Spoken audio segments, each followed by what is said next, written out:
What is up, guys? Welcome here. Welcome back. We have so much news to get into in today's video, and I cannot wait. We have the classic CMF series finally coming this summer.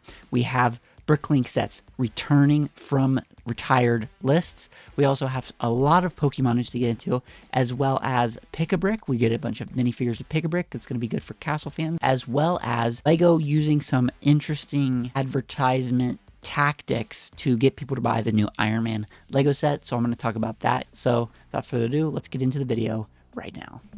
Okay, so first up is going to be the Collectible Minifigure Series 29, and it's going to be a classic series. Now, we've had some rumors as of late that it was going to be not just a classic series, it's only going to have a couple of classic minifigures, and those were a green Ninjago character, as well as a red Bionicle character.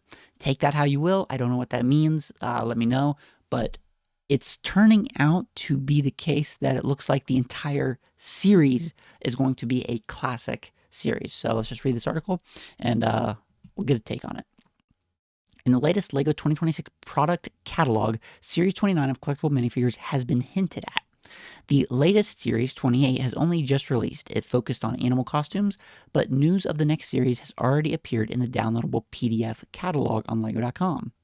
There's not much to go on about from the label. There's not much to go on about from the label stating it'll be classic. This can be taken in many ways. An unthemed series of characters is coming, or it could mean we'll be seeing classic space knights, pirates, and others returning. I much prefer the latter. Official word has yet to be released. I guess we'll see what's coming near the time of release.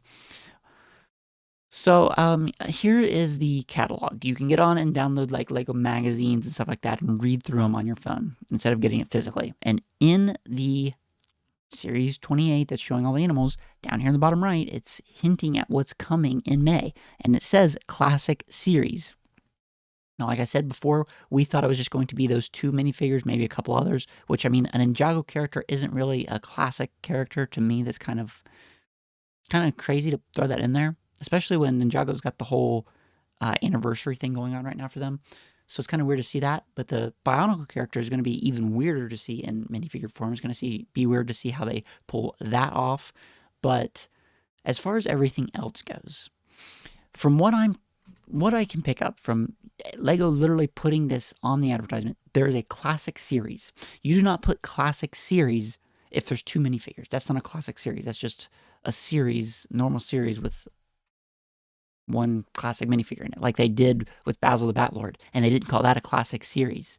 So this is, in my opinion, going to be an entire series dedicated to classic minifigures. Now, what that means, like I said, I do not know. Are they going to be remastering things like Redbeard, King Leo, that kind of thing? I really don't know. Would you guys want to see just the exact character that came out, say, in 1978 for the king or queen or whatever it may be, pirate from 1990s and stuff like that? Or would you want to see actual remastered minifigures? So I really don't know what they're going to do with it. Putting classic, it almost seems like they're going to just put what actually came out right into the series. I would rather have them be updated and remastered. And if you guys thought getting the Beastmaster was hard, getting the Goat Herder was hard, this classic series will be so hard to find in stores. It'll be unbelievable. I hope it's being mass produced as we speak, because coming out in May, I mean, the Spider-Man one came out and like I saw it day one, never saw it again. I barely see the animal one in stores right now, and that one's not even anything to write home about because there's really nothing in it that anyone's really after, you know what I mean?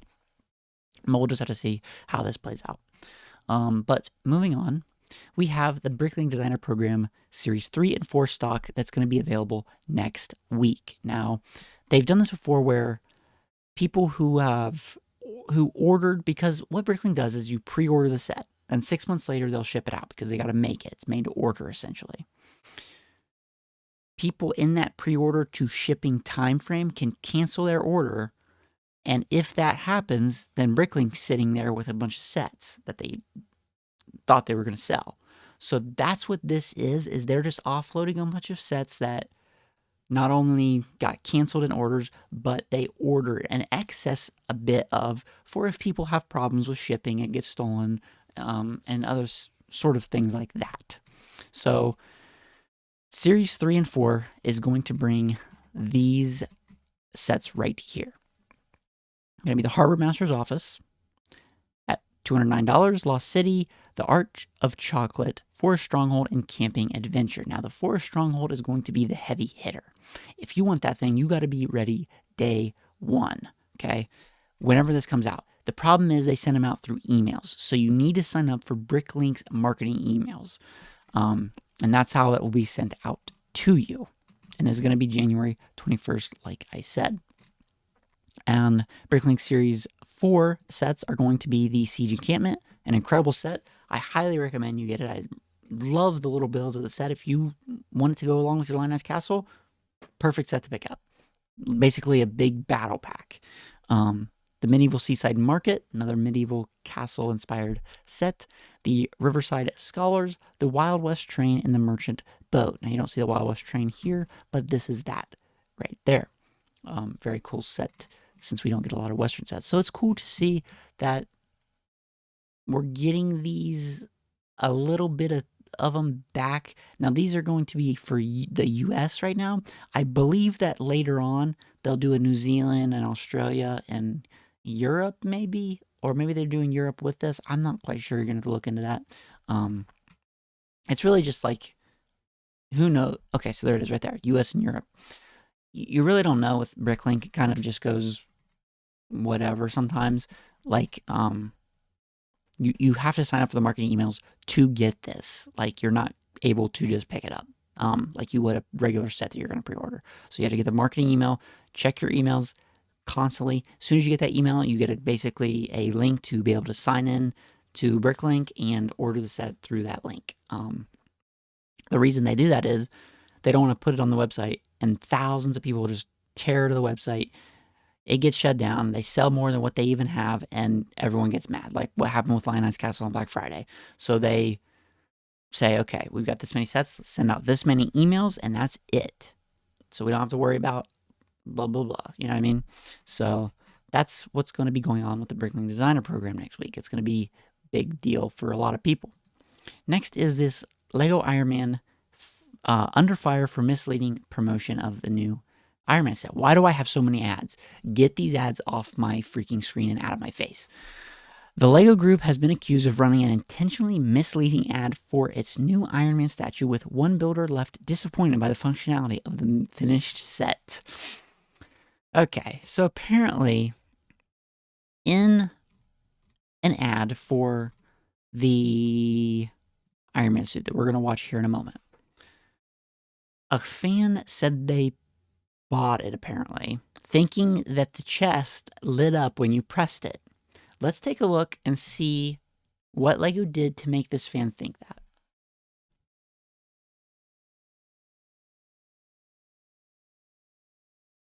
I mean, I don't know. Is it? I mean, I can see that clearly. Yes, it's off, it's dark, and then it's lit up. There's clearly a light in it. It's got shining. It's shining. Okay, inside the. I mean, even the hand is shining.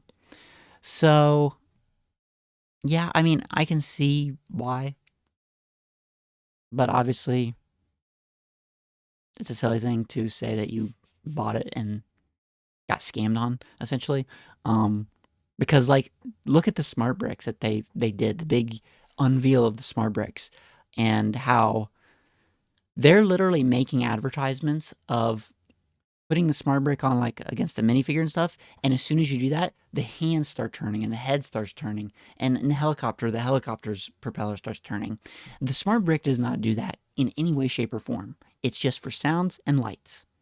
And in the advertisements, it's like, oh my gosh, dude, it can actually make the hands of the minifigure move and the propeller on the thing spin just by putting the brick on? No. So it's like, it's simple marketing, advert, clickbaity type stuff to get you to like, oh, look how nice it looks with lighting and the shininess and stuff like that. I don't know. It is weird how they press it in. But I mean, whatever. So Lego gonna Lego, you know what I mean? But next up is the Pick-a-Brick. Now, we finally got the minifigure vending machine, one of the worst sets of the year. Like the design from the ideas guy who made it.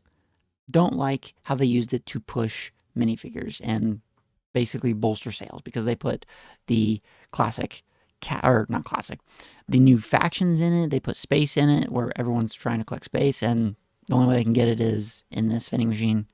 Kind of annoying, kind of silly. But they finally have come to Pick-a-Brick, which we were all kind of in a holding pattern waiting to see if this was going to be the case, if it came to Pick-a-Brick or not.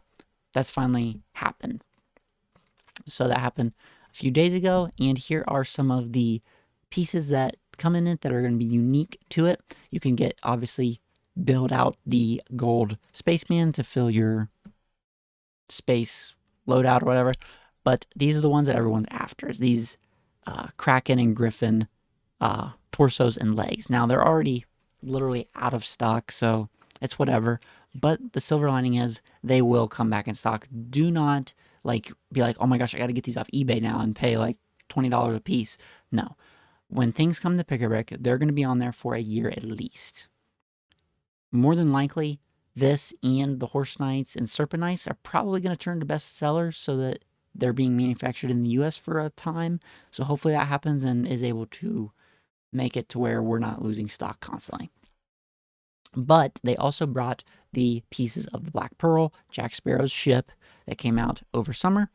And you can get the haul, and as well, you can get the sails. I'm not seeing the sails, but you can get these sails, okay? Now, these sails, guys, are going to run you $78 a piece if you want Black Pearl sails for whatever reason you might want them for. I don't know if you ripped them up when you put them on your Black Pearl and you need new ones. You can literally, I don't even know. $78 is just like, no one's going to buy that. I don't know why they even put it on the website. It's kind of embarrassing. But that's going to do it for the Pick-a-Brick stuff. Now is where we get to the fun stuff. Pokemon. Okay, we all love Pokemon, right? I grew up on it. You grew up on it. We all love it. Lego and Pokemon finally came together to make some Lego sets. Previously, Mega Bloks had the rights. That's probably what kept Mega Bloks in stores. We're probably never going to see Mega Bloks in stores now, except maybe a couple things. Lego's kind of like basically stolen all of their IPs that they had locked down. Somehow, Lego got a hold of them all. They got Pokemon, SpongeBob, Teenage Mutant Ninja Turtles, that kind of stuff is all coming. And that was all previously Mega Bloks. So Lego's kind of basically saying, hey, Mega Bloks, pack it up. You're done. Lego's now making Pokemon sets. We've been waiting to see what the real is. They finally get revealed at like 5 in the morning, right? No word of, hey, this is going to happen. We're doing a big reveal, this kind of thing. They just shadow drop it out of nowhere. Pre-orders go up. GWP goes up with a limited time pre-order, and everyone's going chaotically like, oh my gosh, get on the website. Is this thing going to sell out? I got to get mine. I got to get this. Got to get that. Okay. So let's talk about it. Why would Lego shadow drop this like they did? That's pretty silly, pretty dumb, right? You would think you would build hype. No. If you build hype for a thing like Pokemon, because Pokemon is one of the biggest IP franchises in the world, I'm fairly certain. It's one of the most well-known things in the world. If you build hype for something like a Lego and Pokemon collab, like what they did, and you have all these people waiting to get into the website, you thought Black Friday was bad to get Lionel's Castle, you thought Black Friday was bad to get a GWP, you have no idea what you would unleash if everyone was trying to get onto Lego.com to order a Pokemon set. It's bad enough getting a Pokemon card on release day. Like, no joke. If you guys aren't in the know of Pokemon cards, when they go up for sale, there's a website called Pokemon Center where you get all the Pokemon cards. The day that they go up for sale, it's complete and utter chaos. It's delusion. Like, you basically never get it. You can barely get them in stores now. That's how bad it's gotten with Pokemon and how much people are just getting them. And most of the time it's people just getting them to resell them on eBay and bullcrap. So if Pokemon and the manufacturers would just produce more, it'd be alleviating the problem. But that is why LEGO did this with a shadow drop, right? Now, the GWP, on the other hand, and the pre-order, that's a new thing as well. I understand, like, okay, shadow drop, the reveal of the sets, but they also did the, all right, pre-orders are up, as well as a GWP. This is one of the first times that they've ever done you pre-order and you get the GWP. One of the first times LEGO's ever done that. Now, LEGO put a limit on the GWPs. They obviously have so many. They actually publicly announced how many GWPs there were. And we have the numbers. And it tells a lot about how much LEGO made off of this before all heck broke loose. But still, like I said, they were trying to do this to combat the store crashing, stuff like that. It still crashed. Like that early in the morning, half of the people like are still in bed, but the site still crashed and there's still problems. I don't have a problem with what they did because this was probably the best way they could have done it and not have people complaining and freaking out about, oh my gosh, I ordered it, but my cart's crashing, blah, blah, blah. We all know how Black Friday goes. It's just how it is. And again, I don't think that they'll probably continue doing this for future releases of Pokemon or any other LEGO sets for that matter. This was just kind of, oh my gosh, the big reveal. What's it going to be? So that's kind of why they did it. But I want to go through the GWPs and the statistics of how many they sold. So we've all seen these pictures. This is the big set, $650. If you bought this particular set, the $650 set, you would get a GWP, and it was this. Now, this thing holds all the gym badges. For those of you who don't know, in Pokemon, in the game, you start out, you pick your Pokemon, and you battle gyms. There's 8 gyms in every game, and you beat them, you get the badge. These badges represent the gym. So say a leader uses all lightning Pokemon. He'll give you a lightning badge or something like that. That's the general idea. And you collect them. And when you collect them all, then you can move on to the Elite Four, where you become the champion of the entire region, essentially. So this is just the gym badges, which is a really cool idea. I love the idea, but not for a GWP. I want to buy this thing by itself and not for $250 on the aftermarket, which is what they are currently going for. People are pre-selling these thinking that they're going to get them for the GWP if they already ordered them, or if they're going to get them in store physically. And it's like, what are we doing? On LEGO Store, it's marked at $30, a $30 price point. But again, why not just do this? This would have been a perfect thing for like adults to buy. That's like kind of small, and you can all collect it and put it on your shelf with your Pokemon cards and stuff, and really like it's really unfortunate that they did this, something so cool, in a GWP, just like they do the GWP lightsabers. Hate that with a freaking passion.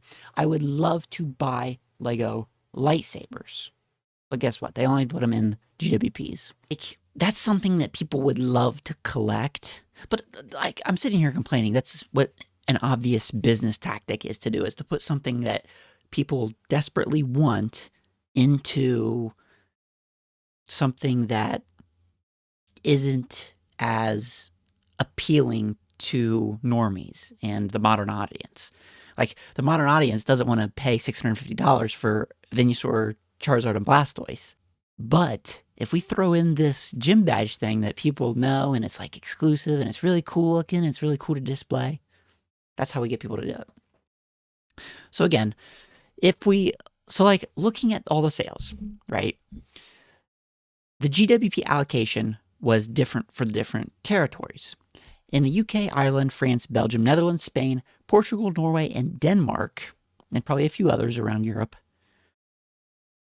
8,500 of these GWPs were allocated for those regions. So if you live in that region and you ordered the $650 set, you were one of the 8,500 that got this GWP. Same with Germany, Italy, Poland, and these other countries. The US had the most, with 21,000 in stock for GWP allocation for the people who pre-ordered that set. This came out to a total of 48,200 copies, roughly. And we know this because LEGO confirmed this is how many there were. We take that and multiply it by $650. Do you know what we get? $31 million, all in a day's work. Now, I love that for LEGO. I am incredibly happy because obviously that's not all profit. We can take out probably a third of that for some of it going to Game Freak, the price of it going to Game Freak, probably Nintendo as well. They're going to get their hands in on that, as well as the cost to make it. So we can probably basically bring that down to at least half or less in actual profit for LEGO. Because you're always wanting to 2x your profits, usually 3x, 2x. You're wanting to, or else it's like, no, there's no point in doing business if you're not 2xing your profits after taxes, after all this sort of stuff. So LEGO made $15 million probably in profits by selling this. Do you want to know? I guarantee you 50% around that margin bought the $650 set just for the GWP. If LEGO was smart, we would have been making these GWPs to order, right? Because there's no like exclusive thing in it other than stickers, and we can print stickers very easily. We can make boxes. Again, that's all 1 month. They only have 1 month to do that. But if we did this like 2 months ago, we'd have time to make a lot of GWPs. But like I said, they don't. It's like they don't care to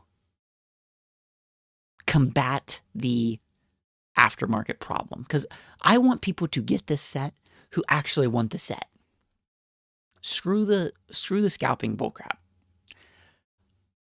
And that's the problem here. I'm fine with people reselling it later on down the line, but so many people got this just to resell it. We've seen it on eBay, and again, that's a business. Obviously, I understand that, but it's really aggravating when this is something that so many people probably want and they're not able to get it. Now, there's a silver lining to this. The silver lining is in stores, LEGO official physical stores, as far as the United States goes, this is confirmed. I asked LEGO this. They stated to me that there would be GWPs of this Kanto region gym badge set, GWP, in stores for people who buy on day one, February 27th, the release of the $650 set. How many for each store? I don't know. But that is confirmed as of now. So we know that there's going to be people out the door, spread around the LEGO stores, around the block, in line. Once you get to probably like 20 people, you might as well forget it. You ain't getting one. Because I doubt they'll have more than 20 or so. I would be highly surprised. Look how many Mexico got. Mexico got 190. So that's the info on the GWP. And let's just take a look here at who this was geared towards. Lovely image here. I love the color. Awesome. Let's take a look at what this set was geared towards. Turn on the mic here. All right.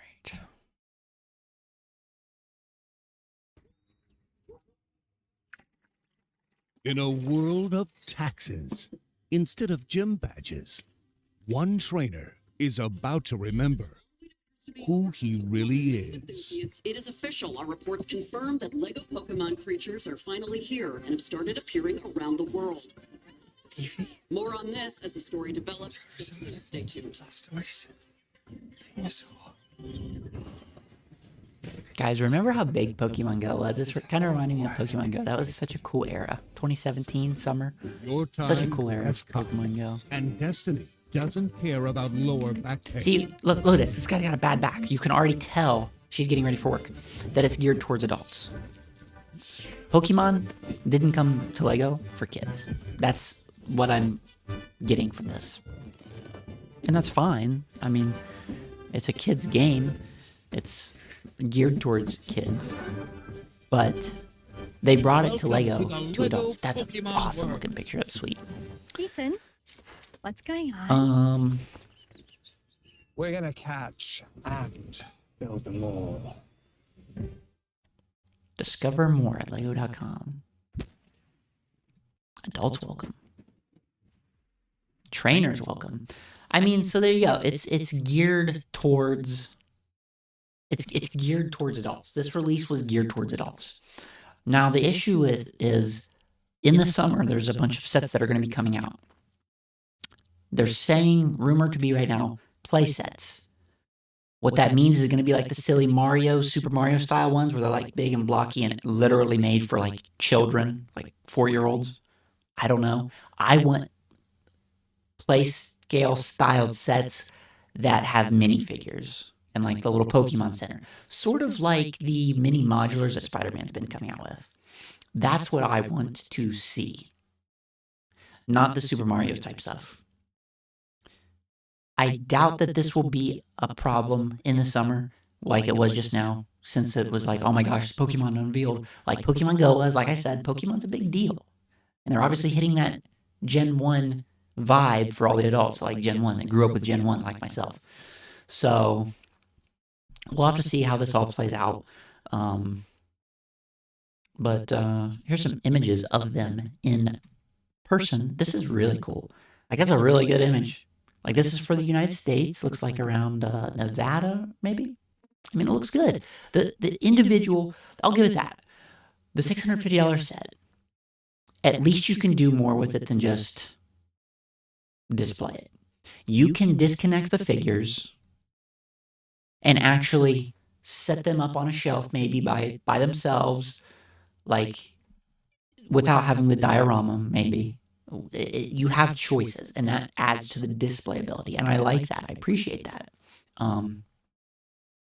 Like, I would like to set these up on my shelf with like my old Pokemon cards in front of it. Like, I got the old original cards for them. That'd be cool to see. So I mean, that's cool. And here's all of the rumored sets that are going to be coming, right? So we got these ones. These are the obvious ones. We've already got them, right? Here's what we have to look forward to in the summer. Squirtle's Training Buggy Adventure. I don't know what that means. Perhaps something to do with the anime. I kind of want to rewatch the anime now because it's probably going to have to do with that. I know the Squirtle thing was like this thing when they all wore sunglasses and the officer was like, had a bunch of Squirtles or something. So I think that might have something to do with it. But like, the name of it already is worrying me. Because it's like, is it going to be like a Squirtle brick-built, silly-looking figure in a big, dumb-looking buggy that's made for, like, toddlers? I don't know. Charmander's Wild Encounter with Geodude. That sounds like a typical Pokemon set. Like, they're going to be battling each other on this little diorama or something. Again, we don't have a piece count, nor do we have price, but once those are revealed, we'll be able to have a very good idea of what these sets are going to be. Pikachu's Training House. Again, who knows? But you can already get the idea that there's going to be verses and encounters and stuff like that. So it's going to be interesting to see how they do that. Jolteon versus Charizard, that's going to be very interesting to see how they do a set like that. It's very exciting, I'm going to be honest with you. Scorbunny Evolution. So that's our first non-Gen 1 Pokemon, and it looks like it's going to either be 3 of the Pokemon, its evolutions, or it's going to be one evolving into another, which I probably wouldn't see them doing that. I would see them doing all 3 evolutions in a cool, stylized way. Stadium Bus, not sure what that's about. Eevee Evolution. This thing could be huge, because Eevee transforms into 9 different Pokemon, if I'm not mistaken. And Umbreon's one of the most famous ones. People like the card. That's the one that's like one of the most expensive cards. The Moonbreon card that people coin it. So that's going to be crazy to see. Probably won't ever see that one in stores if it's like a big, highly wanted set. Dojo House with Railu and the Mewtwo Lab. Now the Mewtwo Lab I expect to be as big as the $650 set, because Mewtwo Lab is going to be a very big heavy hitter, I assume, because of the movie. The first Pokemon movie it was all about Mewtwo, and he's a clone of Mew. Mew is one of the Pokemon who, See, like, we're in this together. Like, I'm going to teach you guys the lore as we're going through this, like, Pokemon journey. Because Pokemon is going to be a part of LEGO now. And the news shows. Castle, it's just, lock in. It's time to lock in. This is part of our society in our era. So Mewtwo is a clone of Mew, the little pink Pokemon. Now, Mew is kind of like every Pokemon in one. It has the DNA of every single Pokemon that's ever existed in it. It's a legendary Pokemon. Mew and Mewtwo were the first legendary Pokemon in the original games. You had Articuno, Zapdos, and Moltres as well. Mewtwo, they were growing him in this lab because they wanted to recreate a Mew, because Mew's like this awesome Pokemon. He can use any move. He can use lightning, water, fire, anything, stuff like that. They wanted to make Mewtwo. Team Rocket makes Mewtwo in a lab. This is a fake Pokemon, but he's a real Pokemon. But he's fake because he's a clone. He can speak telekinetically in this weird way. I encourage you to watch the movie, actually. It's pretty amazing. The old one, he breaks out of the lab and like goes on this rampage and starts killing people, blah, blah, blah. So that set I expect to be very big and probably like $300. And in the same size range as the $650 set. That's probably why it's at the bottom of the list here. As well as we're getting Smart Brick Pikachu and Smart Brick Pikachu's house. That is a good thing to see. $69, blah, blah, blah. But the Smart Brick thing is a good thing to see because now we know that Smart Bricks aren't going to be incorporated with any of these, jacking the prices up and making them goofy and silly. So that's good to see that that's the case. So maybe they'll just keep the Smart Brick for these two sets be like the kiddie sets and like made for like really toddlery type people. And these ones kind of be minifigure scale, maybe. We don't know if they're going to do molds. We don't know if it's going to be brick build. We don't know if there's going to be minifigures. I'm really praying that we're going to get minifigures. It'd be awesome. But we'll have to wait and see. We're kind of in a holding pattern now that we've got the release of these ones. But yeah, it's going to be a good time to be alive for a Pokemon fan, for a LEGO fan. Those two things melding into one. So we're going to see how it all shakes out in the coming year. It's going to be an exciting year. I hope you guys are ready for all the Pokemon discussion, because I'm here for it. I really like Pokemon. It's part of my childhood, and I'm glad it's part of my adulthood as well. So that's going to do it for today, and I will see you guys in the next video.